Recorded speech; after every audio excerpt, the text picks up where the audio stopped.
Bonjour à tous et bienvenue dans Express Orient. Au programme cette semaine, les ambitions du prince Mohammed Ben Salman d'Arabie Saoudite. Il s'est distingué cette semaine par le limogeage de hauts dignitaires du royaume. Décryptage dans un instant. Nous vous proposons également un reportage à Alep en Syrie. Vous verrez que les distractions refont surface après des années de guerre. Enfin, nous vous emmènerons visiter en avant-première le Louvre d'Abu Dhabi. Il ouvre ses portes ce samedi. Est-ce un coup de balai ou un coup de force? Le prince héritier saoudien Mohammed Ben Salman a ordonné l'arrestation et le limogeage de plusieurs hauts dignitaires du régime pour corruption. Souhaite-t-il, comme le prétend la version officielle, faire un grand nettoyage et mettre fin à certaines pratiques, ou tout simplement neutraliser ses opposants pour avoir le champ libre lorsqu'il accédera au pouvoir? Élément de réponse avec Christophe Dansette. La vague d'arrestations est annoncée par la chaîne Al Arabiya. Elle vise des ministres et des princes. Un coup de filet ordonné par cet homme, Mohammed Ben Salman, le prince héritier du royaume. Officiellement, il s'agit d'une opération anticorruption, mais en réalité, les personnalités arrêtées, à l'image du chef de la garde nationale, le prince Moutaib Ben Abdallah, sont pour la plupart des rivaux potentiels. Pour les spécialistes, le but est clair. Il essaye en tout cas de faire le vide autour de lui pour être le seul présent lorsque le moment de monter sur le trône sera venu. Peut-être que son père, le roi, va abdiquer en sa faveur, mais il faudra voir ce jour-là si les membres de la famille qui ont été marginalisés, écartés, ne vont pas se coaliser contre lui. L'ascension de Mohammed Ben Salman, MBS, comme on le surnomme déjà, est fulgurante. Illustre inconnu il y a 2 ans, à l'accession de son père sur le trône, il devient d'abord ministre de la Défense, ministre de l'économie, vice-premier ministre et depuis juin, il est officiellement le prince héritier à seulement 32 ans. Jamais dans l'histoire récente de l'Arabie Saoudite, un homme n'avait concentré autant de pouvoir en aussi peu de temps. Il contrôle maintenant la politique économique, l'armée ainsi que l'appareil de sécurité. Il avait besoin d'affirmer finalement son contrôle sur un dernier élément du gouvernement, la garde nationale. Il s'est également lancé dans un programme de réforme économique très ambitieux et je pense qu'il veut montrer à la communauté internationale qu'il change la façon de faire les choses. Un programme économique ambitieux, sortir du tout pétrolier à l'horizon 2030. Changements sociaux aussi avec plusieurs mesures spectaculaires. Il autorise les femmes à conduire et à entrer dans les stades. Il y a quelques jours, il annonce vouloir débarrasser le pays d'un islam rigoriste. Nous ne ferons que retourner à un islam modéré, tolérant et ouvert sur le monde et les autres religions. Un vent de changement selon cette spécialiste de l'Arabie Saoudite. C'est presque, je dirais, presque une révolution de velours en fait. Vous voyez, c'est ce qui est en train de se passer parce que c'est quand même historique. C'est la première fois qu'il y a autant de réformes opérées en si peu de temps en Arabie Saoudite.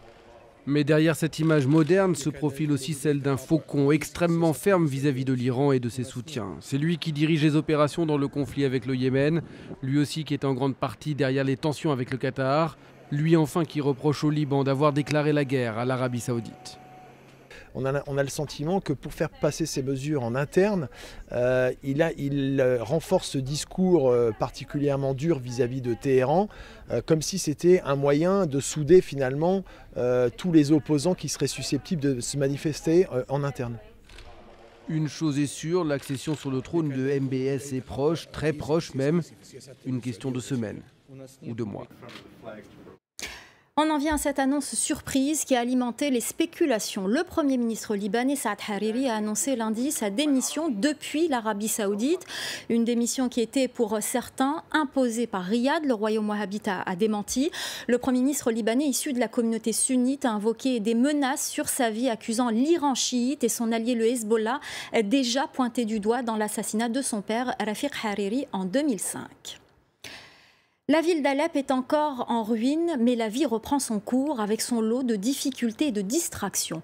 Car les Alepins en ont besoin. Après les fracas des bombes, ils sont nombreux à vouloir écouter de la musique.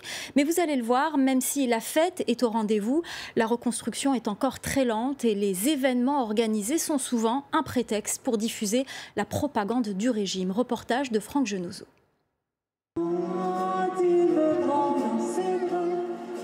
Les notes de musique ont remplacé le fracas des bombes. Entendre la vie en rose résonner à Alep paraît toujours bien incongru. Mais pour ces Alepins venus profiter de cette douce soirée d'automne, ce retour d'un peu de tranquillité est clairement le bienvenu. Après 5 ans, c'est un sentiment très fort pour moi de revenir chanter ici.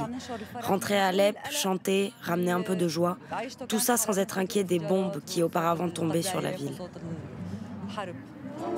Longtemps fermé, ce restaurant qui accueille la haute société alepine a rouvert il y a quelques semaines à peine. Ici, c'était vide, à l'abandon. Les gens ont été très surpris de savoir qu'on allait rouvrir. Le patron est rentré de l'étranger pour participer, dit-il, à la reconstruction de la ville. Quand on était loin, voir Alep se faire détruire, c'était très dur. Savoir que des barils explosifs ou des missiles frappaient la ville, que les gens mouraient dans la rue, on se disait il faut revenir pour les aider. Certains se sont sacrifiés pour ce pays et aujourd'hui, on poursuit leur œuvre. C'est à nous de reconstruire, c'est notre devoir. Reconstruire Alep est un projet titanesque. La vieille ville et les anciens quartiers rebelles ne sont plus qu'un enchevêtrement de ruines. L'électricité et l'eau sont loin d'avoir été rétablis partout. En revanche, le pouvoir s'est empressé de proposer aux habitants de nouvelles distractions. Au pied de la citadelle, un spectacle vidéo de propagande est joué tous les soirs. On y voit les serpents israéliens et américains nourrir Daesh et les colombes russes et iraniennes sauver la patrie syrienne. Une réécriture de l'histoire qui montre à quel point le pouvoir syrien pose à nouveau une main de fer sur la deuxième ville de Syrie. Le Golfe, nouvelle plateforme de la culture. Certains de ces pays se livrent une rude concurrence à coups de grands musées. Le Koweït était le premier pays à se lancer dans la course. Le Qatar a très vite suivi avec son musée d'art islamique. Et enfin, Abu Dhabi et son musée universel estampillé Louvre. Un musée conçu par Jean Nouvel qui ouvre ses portes ce samedi. Reportage. Un dôme d'acier posé sur la mer. Voici le Louvre d'Abu Dhabi, véritable Venise des sables. Un musée à la croisée des chemins entre l'Orient et l'Occident. À l'intérieur, un jeu subtil d'ombre et de lumière voulu par l'architecte français Jean Nouvel. Il y a ce grand dôme. Le dôme est utilisé souvent dans les mosquées, dans les lieux spirituels. J'ai voulu aussi que le musée soit un quartier plutôt qu'un bâtiment. Et donc il y a une symbolique de la ville arabe, avec ces bâtiments blancs, publics, mais beaucoup plus grands que ceux qu'on trouve dans les médinas. Le Louvre d'Abu Dhabi, premier musée universel du monde arabe. 600 œuvres y seront exposées, dont 300 prêtées par le Louvre et d'autres musées français.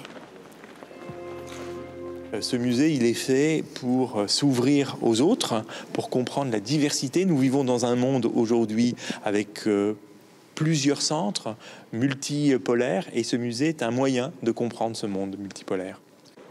Le Louvre d'Abu Dhabi compte 23 galeries permanentes avec des œuvres consacrées à l'art moderne.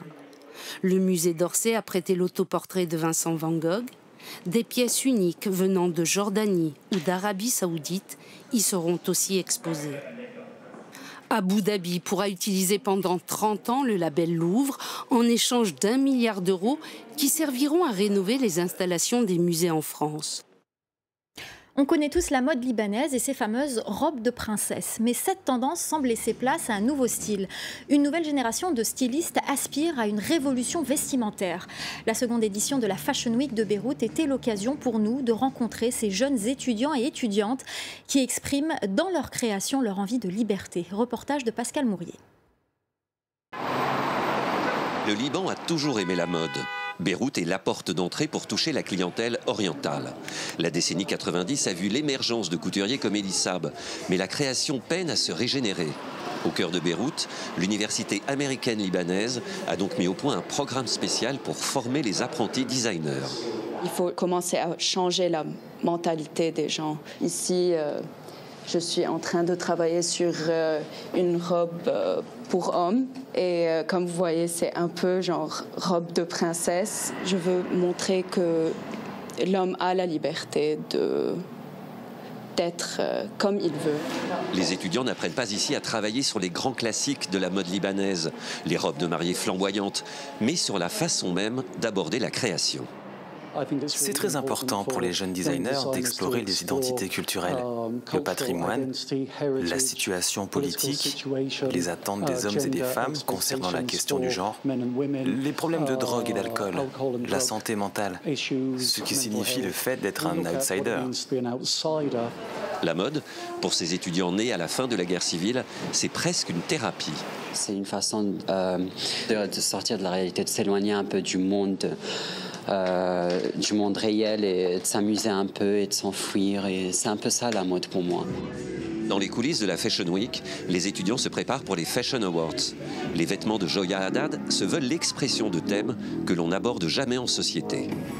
Le nom de la collection, c'est Blood Orchid. L'orchidée, pour moi, symbolise la fémininité. Et le fait qu'elle bleed montre la power, strength, courage and endurance of the woman. Si Joya Haddad est résolument moderne dans son discours, elle n'en oublie pas moins les techniques ancestrales et les savoir-faire libanais.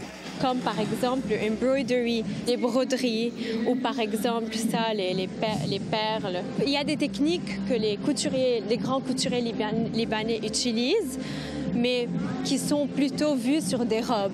Mais nous, on l'utilise sur du prêt-à-porter. Et c'est elle qui a remporté le concours. C'est un choc pour moi. Reste à savoir aujourd'hui si, au-delà de la liberté de pensée du jury qui lui a attribué ce prix, la société libanaise sera prête à absorber cette évolution. Voilà, c'est la fin d'Express Orient. Restez avec nous, l'info continue sur France 24.